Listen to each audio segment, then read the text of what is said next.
एष निष्कंटकः पंथा यत्र संपूज्यते हरि गोपंथम तम विजानीयाद गोविंदम रहितागमम। नमो नमः। તમારા બધાનું સ્વાગત કરું છું આધ્યાત્મિક મહાશક્તિમાં। વાસ્તુ પુરુષાય નમઃ।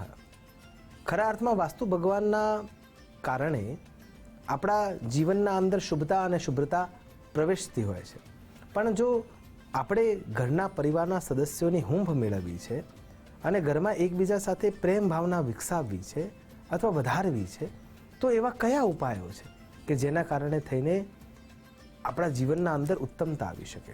અને એ ઉપાયોનો જો વિચાર કરીએ તો સૌથી શ્રેષ્ઠ ઉપાય છે પૂર્વ દિશાનો સદુપયોગ। આપણે જ્યારે પણ વાંચન કરવું છે અથવા બાળકોને વાંચન કરાવવું છે અથવા એમના જોડે મહત્ત્વની ચર્ચા કરવી છે, તો એમનો ચહેરો પૂર્વાભિમુખ હોવો જોઈએ। એમના અંદર સંસ્કારિતતા સરળતાથી પ્રાદુર્ભૂત થવા લાગે છે અને સૂર્યનારાયણની અનુકંપા ઉતરે છે। વાસ્તુની દ્રષ્ટિએ પૂર્વ દિશાને શુદ્ધ રાખવી જરૂરી છે, કેમ કે એના એક ભાગમાં ઈશાન ખૂણો છે અને ઈશાન ખૂણામાં ભગવાન સાંબ સદા શિવનું સ્થાન છે। એટલા માટે થઈને એ રુદ્ર દેવતાની આરાધના, ત્યાં જળ તત્વની જરૂરિયાત છે, એટલા માટે એ જગ્યામાં જળ તત્વ હોય ત્યાં સુધી ખૂબ સારું છે, અથવા એને શુદ્ધ અથવા ચોખ્ખી જગ્યા રાખવી જરૂરી થઈ જાય છે। રસોઈ ઘરને તમે જ્યારે જુઓ છો તો રસોઈ ઘર અગ્નિ તત્વ માટે બનેલું છે, એટલા માટે અગ્નિ ખૂણામાં જો રસોઈ ઘર હોય તો વધારે સારું છે। પણ જો નથી તો એ રસોઈ તત્વને એટલે કે અગ્નિ તત્વને વધારે પ્રબળ કરવા માટે, સુયોગ્ય રાખવા માટે, અગ્નિને શુદ્ધ રાખવા માટે કેટલાક ઉપાય કરવા પડે છે, અને ઉપાય છે જેને આપણે રેમેડીઝ તરીકે ઓળખીએ છીએ। અને રેમેડીઝના અંદર સૌથી શ્રેષ્ઠ કોઈ માર્ગ હોય તો જે આખી હળદર આવે છે, એ આખી હળદરને તમારે અગ્નિ ખૂણાના અંદર કોઈ એક કાચના બાઉલમાં મૂકવાના છે અને ત્યારબાદ 4-5 દિવસ થાય, તમારો સમય શુદ્ધ ચાલતો હોય ત્યારે એ હળદરને લઈ અને પછી પાછી બહાર કોઈ એક જગ્યાએ જ્યાં એ ઓળંગી ના શકાય એવી જગ્યાએ એને મૂકી દેવાની હોય છે, તો પણ તમારું અગ્નિ તત્વ સારી રીતે શુદ્ધ થતું જાય છે। અથવા જ્યારે તમારે એકબીજાની હૂંફ જોઈએ છે તો ગુરુવારના દિવસે જે તમારું રસોઈનું ઘર છે એ રસોઈના ઘરને મીઠાના પાણીથી અથવા ફટકડીના પાણીથી સાફ કરવું જોઈએ, જેના થકી પણ અગ્નિ તત્વ શુદ્ધ રહી શકે છે।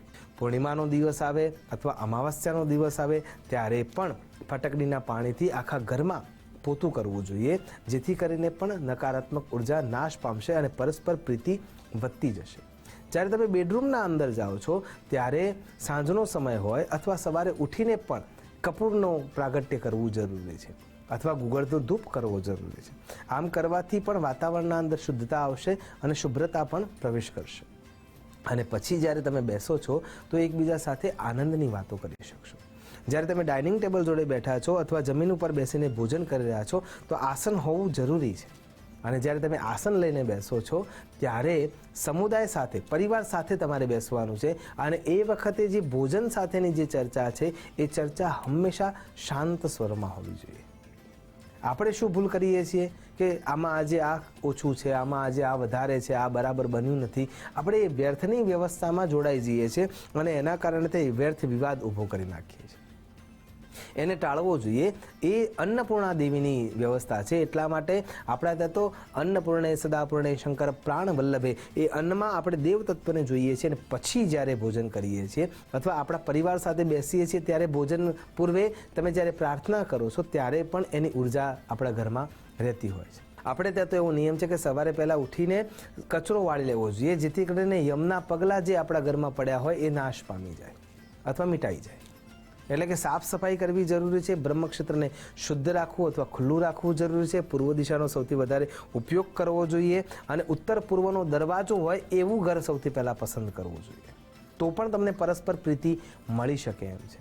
જ્યારે તમે તમારા ઘરના અંદર તિજોરી રાખી છે, કોઈ પૈસાના અથવા ડોક્યુમેન્ટ્સ તમે જે રાખો છો એ ઉત્તર દિશા તરફ રાખ્યા હોય તો ત્યાં કુબેર મહારાજનો વાસ હોવાના કારણે થઈને એ દિશાનો ઉપયોગ તમે એ પ્રમાણે કરશો તો પણ જે ધન સંપત્તિના સંબંધમાં જે ઝઘડા છે એ નહીં થાય અને એના કારણે થઈને તમારું કાર્ય સારી રીતે થઈ શકશે। જે પૂજાનું સ્થાન છે એ પણ ઉત્તર અને પૂર્વ દિશામાં હોય તો વધારે સારું છે। સવારે અને સાંજે બંને સમયે આરતી, પૂજા, અર્ચના, આરાધના પરિવારના સદસ્યોએ એકત્ર થઈને કરવી જોઈએ। ત્યાં તમે થોડો સમય પસાર કરશો તો ચોક્કસ એના આધારે તમારું મન અને વાતાવરણના અંદર હકારાત્મક ઉર્જા આવશે જ। બાળકો તમારી વાત માની નથી રહ્યા, તો જ્યારે તમે ડીલિંગ કરવા માટે બેસો છો, બાળકો સાથે વાતો કરવા માટે બેસો છો, તો એવી ચોકસાઈ થોડી ઘણી રાખવી જોઈએ કે તમારું જે ફેસ છે એ પૂર્વ દિશા તરફ હોય અને બાળકનું જે ફેસ છે પશ્ચિમમાં અભિમુખ હોય. તો તમે જ્યારે એના ઉપર પ્રભાવ મૂકવા જશો તો એ તમારી વાતને પ્રભાવિત થઈ અને સમજી શકશે.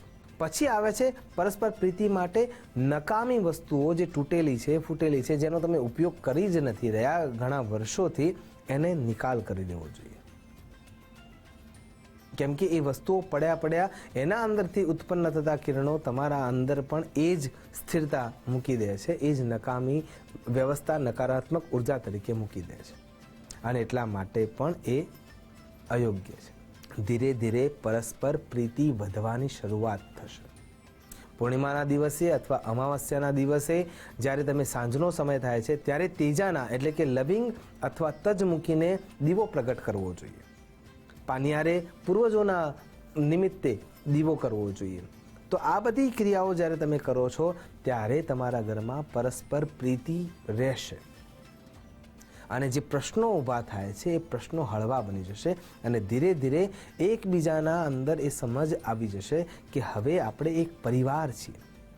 અત્યારે આપણે સૌ અલગ અલગ વિચારો સાથે જોડાયેલા છે. જેમ દરેકના ફોન અલગ છે એમ દરેકના વિચારો અલગ થયા છે અને ધીરે ધીરે દરેકના રૂમ અલગ થવા લાગ્યા છે અને એના કારણે થઈને જે એકબીજા સાથેનો જે સમય ગાળવો જોઈએ એ સમય ગળાતો નથી અને એટલા માટે સનાતન સંસ્કૃતિએ આ વ્યવસ્થા કરીને બેઠી છે વાસ્તુની દ્રષ્ટિએ પણ કે પ્રાતઃકાલે જ્યારે તમે નાસ્તો કરી રહ્યા છો ત્યારે પણ પ્રાર્થના કરો, બપોરે ભોજન લઈ રહ્યા છો ત્યારે પણ પ્રાર્થના કરો, સાંજે એકબીજાના સાથે બેસીને સમય વ્યાપન કરો. એમાં હળવાશ ભરેલા વિષયોને શરૂઆતના અંદર લો, પછી ગંભીર વિષયોને ધીરે ધીરે લાવશો તો એ હળવું બની જશે અને રાત્રિકાળમાં સારી ઊંઘ આવી શકે એ માટે પૂર્વ દિશાને તમારે ફરીથી શુદ્ધ કરવી જોઈએ. કેમ કે પૂર્વાભિમુખ અને દક્ષિણાભિમુખ સૂવા માટેની વ્યવસ્થા હોવી જોઈએ અને એ પ્રમાણે તમે જ્યારે તમારા ઘરમાં પરિવર્તન લાવશો, દરેક વસ્તુ એની યોગ્ય જગ્યાએ મૂકશો તો વાસ્તુદોષ ધીરે ધીરે દૂર થઈ જશે